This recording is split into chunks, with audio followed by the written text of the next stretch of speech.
This is my 1984 GMC K2500 truck. I'm going to call this the before, although I've done some work to it already. I'll have to post some pictures of the windshield before it was replaced. It had a massive hole on it and cracks that went back 30 years. Not much to tell about the state of it right now, except it's an old work truck. Had it since it was new in 1984. It was used to haul basically everything under the sun. Tons of hay, rocks, wood, yard waste, trailered horses, and other vehicles. Oh man, all kinds of stuff. It's been stuck more times than I can even count, but it has also pulled some people out of the mud. It's got a long history, and it is dear to my heart. I've been pressured into selling it, which I'm not going to do. What I'm going to do is an attempt a restore. I want to bring it back to its former glory. You know, the thing is each little ding on it, each little crack and chingazo has a story behind it. But that's not enough to keep it as is. That patina right there, which is what I call it lovingly, rust. It's all over the place. And then there's that little chingazo right there, which, well, I'll tell you the story about that someday, but it was basically me being stupid. This thing has got the standard GM 9.5-inch rear end, semi-float axle, so it's not the full float. And then of course the 8.5 front end with the automatic hubs. It has standard 350 5.7 engine in it.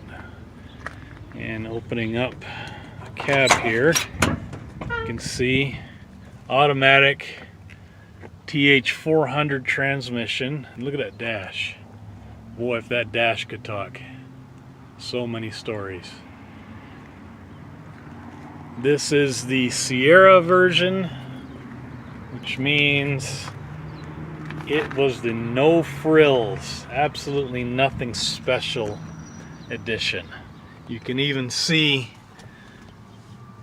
the stock AM radio with an old CB mounted underneath it.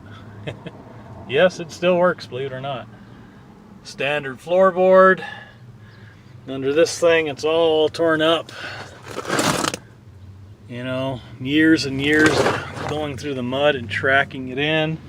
We've got, you know, typical bench seat that's been torn up. The back is full of junk. Typical truck for you, typical work truck. That light doesn't work. The cargo light doesn't work. There's electrical that needs to be fixed on it. You know, all kinds of little things. The bed was in pretty bad shape. It still is. I went ahead and painted it with some standard Rust-Oleum. You know, what can you do at this point? Let me pop the hood real quick. Now that's right there. Oh wait, let me back up. This thing,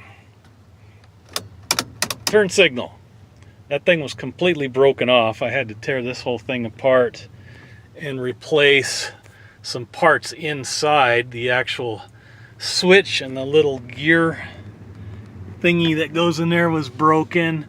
So for a while, this was my ignition and starter. But I fixed it. It actually works with the switch on the ignition now, so that's good. Anyway, back out to here. That was an add-on antenna, which was kind of ill-conceived. It was also part CB antenna. I'm going to get rid of that. I've taken off the windshield wiper arms because they're mismatched and destroyed. There they are on the ground. And let's see what else. Open this thing up. It's funny because for about the last 20 years or so, we couldn't even open the hood properly because it would get stuck.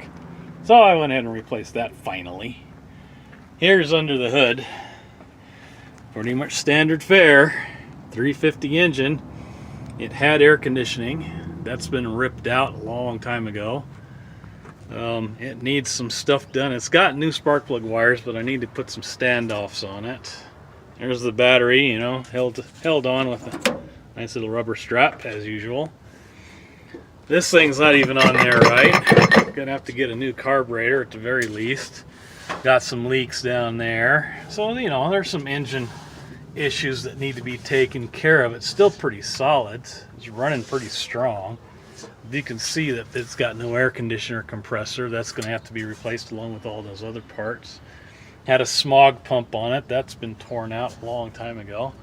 There's an attempt at some ad hoc wiring just to get it to run. There is the master cylinder, a little bit of patina there. And I don't know if I showed down in there, but that's pretty much how it goes. Closes nice now. And there it is. Nice GMC getting ready to be restored. I want to do something in front, but I don't know what. You know, all the little things need to be fixed. You know, that. I think I might just tear all that off and just put like Decepticon logos. Oh, this has got a story right here. That thing's sealed shut because the fuel tank is full of crud. I actually had to trade out a fuel tank from another truck that I had and put it on this side, the fuel tank, so it works. I got fuel tank on the right side. I don't have dual tank control anymore.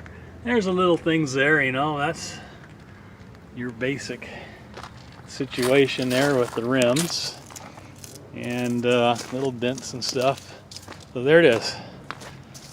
So this is before. I did do some stuff to it, like I said before, and I've kind of already covered that. But other than the stuff that I pointed out, we'll see how this thing progresses. It's going to be a long-term project for sure. A little bit at a time. It takes a lot of money to do a restore on a truck like this. But I'm going to do it. And at some point, maybe I'll talk about my YJ. I'm going to do some stuff to it too. This is a 1989 YJ. It's got the 4.2 in it. It's got posi on the back. It's got the regular CAD center axle disconnect system, which I went ahead and put the cable disconnect in there just recently. But that's really not the subject of this video.